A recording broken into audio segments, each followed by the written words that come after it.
C'est l'un des débats les plus sensibles et les plus clivants de la nation américaine, l'un des plus anciens aussi.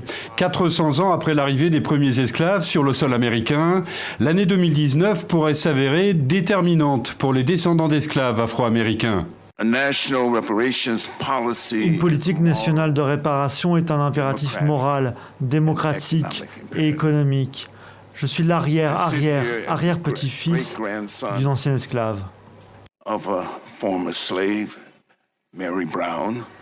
C'est en écoutant des témoignages comme celui de l'acteur Danny Glover que des élus américains de la Chambre des représentants ont présenté un projet de loi ce mercredi pour indemniser les descendants d'esclaves aux États-Unis. Justin Trudeau décidé.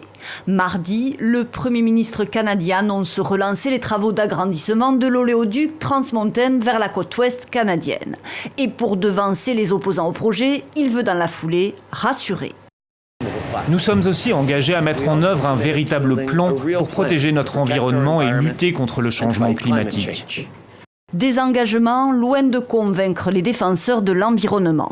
Moins de 24 heures après avoir fait adopter leur motion sur l'urgence climatique en Chambre, ils annoncent qu'ils vont aller de l'avant avec le fait de construire un nouveau pipeline qui va tripler la production de sable bitumineux. C'est pour ça ici, ça va tout retourner sur Terre. C'est l'heure pour David Saint-Jacques de faire ses bagages après un séjour de plus de 6 mois dans la Station spatiale internationale.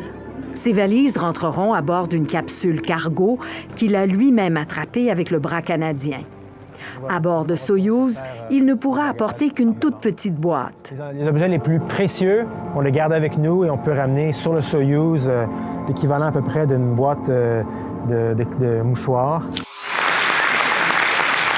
C'était le week-end dernier. Jérémy Clapin recevait le cristal du long métrage au Festival international du film d'animation d'Annecy pour J'ai perdu mon corps. Deuxième récompense prestigieuse pour le réalisateur qui avait déjà reçu le Grand Prix de la Semaine de la Critique à Cannes.